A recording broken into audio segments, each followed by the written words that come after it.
Who could have predicted it? Overnight, the entire city was instantly frozen. A brutal blizzard struck without warning. In the -90-degree hellscape, pedestrians froze solid in seconds, turning into rigid ice sculptures. A global ice apocalypse had silently begun. Leaving work that evening, I bundled up and hurried down the gray street. The biting cold pierced my coat. Unease coiled in my stomach. I pulled out my phone. The weather app made my heart drop. Currently -20 degrees. Expected to plummet to -99 in 3 days and keep dropping. The wind howled. I pulled my collar tight and sprinted. Winters here were never this brutal.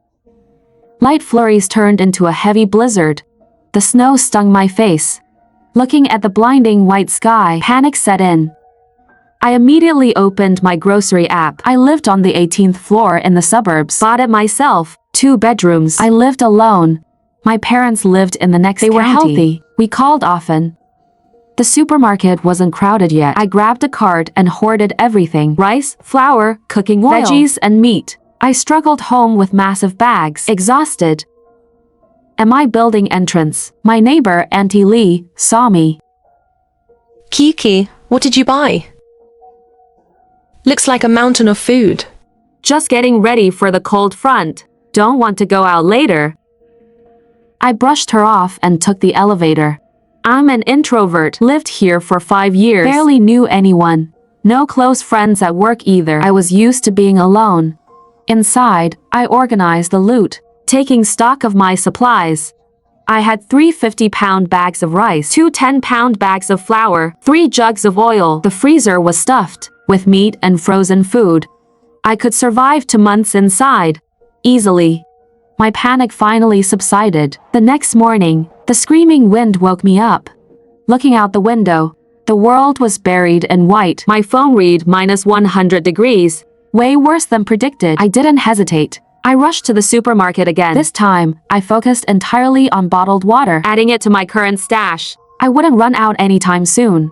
Back home, I called my parents immediately, voice shaking with worry. Mom, Dad, are you guys freezing? It's -100 here. My mom sounded calm. Kiyuki, it's worse here. -123. But we have the coal stove. Don't worry. You're alone in the city. Stock up on supplies. Stay safe. I will. You guys be careful too. I hung up, watching the relentless snow. I knew this was just the beginning. 4 days later, it hit -135. The entire city was entombed in ice. Snow reached my knees. The streets were dead. Panic erupted. Supermarkets were war zones. Shelves were stripped bare. People fought violently over scraps. Absolute chaos. These past days, I braved the freeze to scavenge the stores, grabbing whatever was left. I hit the outdoor store for extreme winter gear, electric blankets, space heaters, solar panels, and batteries, preparing for the blackout. These were my lifelines. I became a paranoid hoarder, even grabbing spare tissues and candles. My balcony and storage room were packed to the ceiling. It was the only way I felt safe. It snowed for 6 straight days. The snow was calf-deep. An emergency alert popped up. Experts predicted global temps would keep dropping, possibly breaking -80 degrees globally. Citizens were urged to stay inside and hoard food. My company mandated working from home. They even distributed emergency rations, 20 pounds of rice, 10 pounds of millet, 5 liters of oil, plus masks and disinfectants. With supplies this scarce, it was a godsend. But it was too heavy. I couldn't carry it alone. And with the deep snow, no taxis were running. As I stood there stressed, my colleague Mao Bufan walked up. We lived in the same direction. He was always quiet. We barely spoke at work. I'll help you carry it. I'm going that way anyway. He grabbed my heavy bags. I thanked him profusely. We walked in silence, but it wasn't awkward. At my building entrance, we ran into Uncle Wang, holding an empty basket, looking frantic. Seeing our massive haul, his eyes lit up greedily. Kikyu, is that from the company? I went to the store today, and it was empty. My wife and grandson are starving. We're going to die. I knew exactly what he wanted. I hardened my heart. Sorry, Uncle Wang. This isn't much. I don't have much saved up either. I need this to survive. His face darkened. Full of resentment, he walked away without a word. Then Mao Bufan spoke up. His voice was calm, loud enough for everyone to hear. It's okay. I'll go buy more tonight. We need to stock our house. It's going to get colder. My heart warmed. I understood instantly. He was protecting me, making the neighbors think I wasn't living alone, preventing future attacks. I could tell. He was like me, hyper aware of the danger. He carried everything to my door. He was about to leave. I quickly stopped him. Mao Bufan, come inside for a bit. If Uncle Wang sees you leave, he'll get suspicious. He paused, nodding, clearly realizing the same thing. He just hadn't wanted to ask. I poured him hot tea and started organizing. When I finished, it was pitch black. He kept checking his phone and staring out the window. I felt bad. Sorry for keeping you so late. You should head home. Thanks again. He stood up and walked to the window, his brow furrowed deeply. I looked out and gasped in horror. Massive snowflakes violently tore through the air. Visibility was zero. The wind shrieked like a dying animal. It was terrifying. I have to go now, or I won't be able to drive. His face was grim. Lock your doors and windows tightly. Do not go outside. Stay warm. I nodded firmly, watching him rush out. At that moment, I knew. The ice apocalypse had truly begun. The future was terrifying. I only had my hoarded supplies to survive this frozen hell. I leaned against the balcony glass, staring at the supermarket. Through the blizzard, a massive mob swarmed the entrance. Panicked screams drowned out the crunching snow. My phone read -147 degrees. Even with the heater blasting, my bones ached. Suddenly, a series of violent crashes echoed. A massive multi-car pileup right below my building. My heart stopped. I immediately called Mao Bufan. He went to deliver supplies this morning. He should be driving back now. Mao Bufan, are you okay? There was a crash downstairs. He answered. His teeth were chattering violently. The screaming wind was deafening over the phone. I'm fine, hiding by the road. It's too cold. I can't survive out here much longer. 10 minutes later, I called him again. Come to my place first. It's too dangerous outside. He went silent, then weakly replied.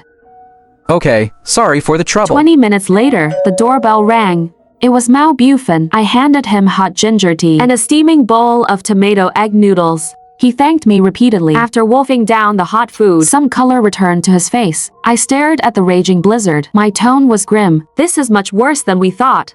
He walked up beside me, his eyes full of despair. If this snow doesn't stop soon, this entire city is going to become a tomb. We both called our families. I reminded my parents to vent the coal stove. After I hung up, I heard Mao Bufan pleading exhaustedly. Dad, I literally can't make it back. It's -140 outside. The snow is up to my knees. When it stops, I'll bring the supplies, I swear. Just bundle up. Don't be stingy with the coal. His father's hysterical screaming blasted through the phone. Your brother is burning up with a fever. We are on our last piece of coal. You ungrateful bastard. Hiding somewhere warm. Leaving us to die. Get your ass back here right now, or I'll kill myself right in front of you. I hope you freeze to death. He slammed the phone down. Mao Bufan stared at his screen, his knuckles white, face pale as a ghost, his eyes swirling with agony, helplessness, and a flicker of pure hatred. I quickly looked away, pretending to organize things, not daring to disturb him. In heavy silence, it reached PM.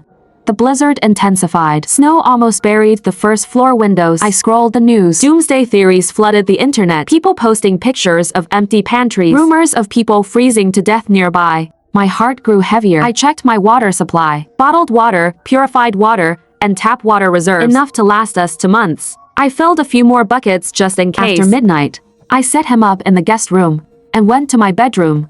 A lethal chill woke me up. My phone read -170 degrees. I grabbed a heavy quilt and an electric blanket and rushed to the guest room. The next morning, neither of us slept well. Mao Bufan looked exhausted, his tone serious. We can't just wait to die. This cold will kill us eventually. We have to find a way to stay warm. We unspokenly agreed he was staying. In an apocalypse, there is strength in numbers. I came clean.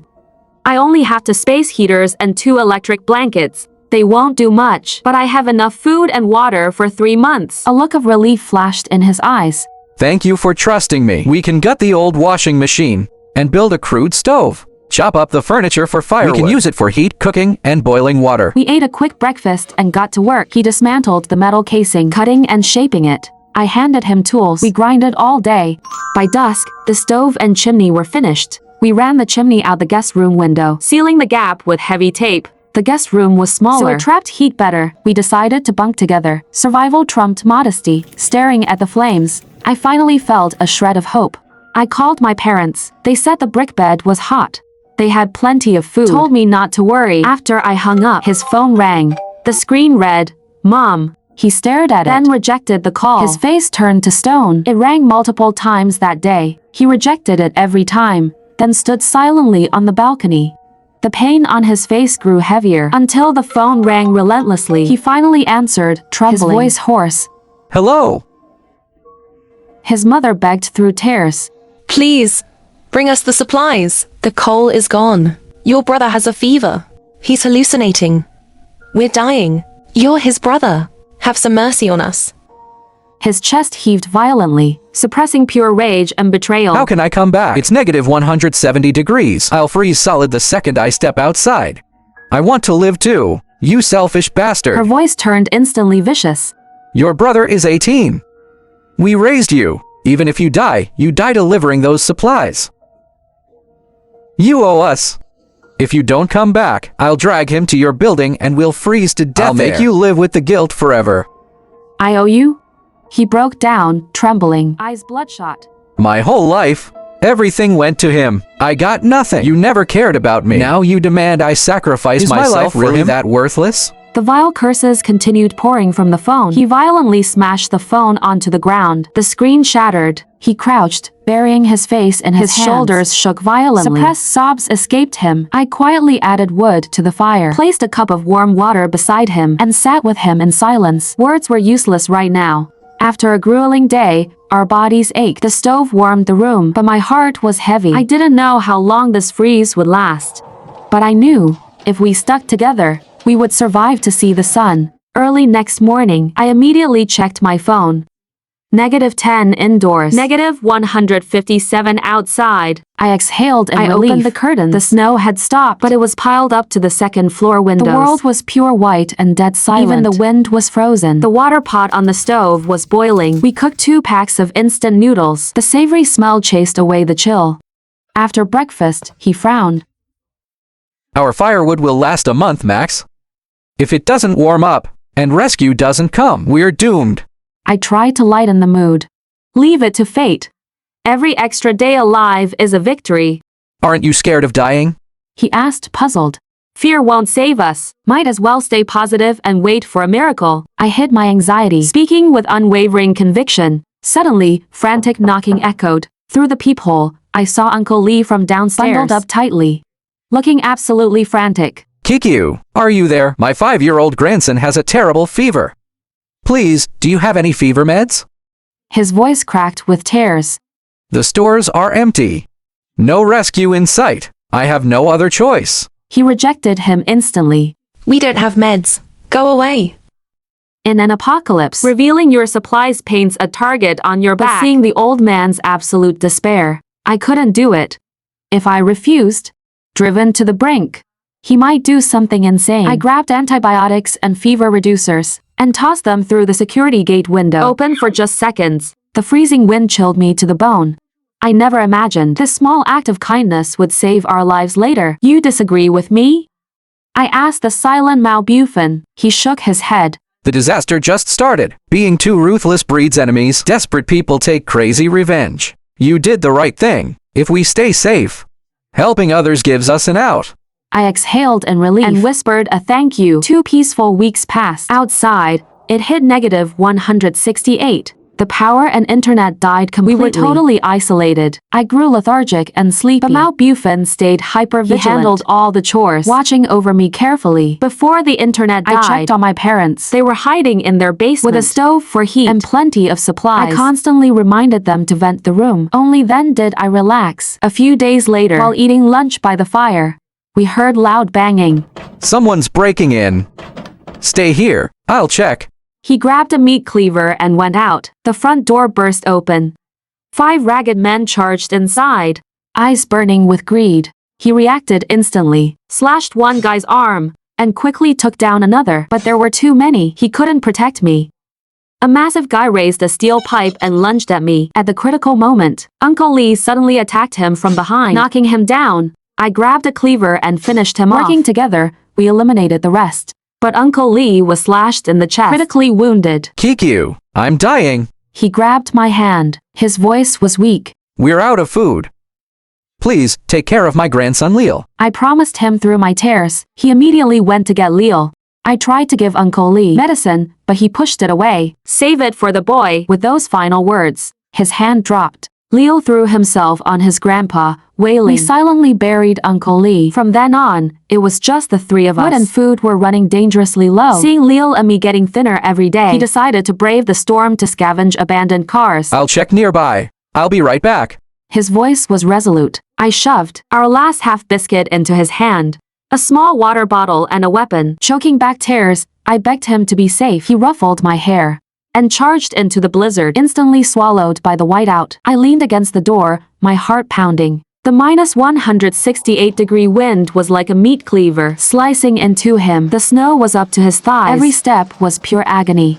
He searched several abandoned cars, found absolutely nothing, until he spotted a beat-up black sedan. He forced the frozen door open with all his strength. Grabbed a canvas bag from the passenger seat. Rice, canned water, and the trunk had winter clothes, meds, and gasoline. Miraculously, the engine started. He carefully navigated through the massive drifts, finally seeing our building's silhouette. I saw the car from the window and cried tears of joy. Sprinting out to meet him, he was freezing to death, but smiling brightly. Kikyu, I got the supplies, thanks to that haul. We survived another entire month.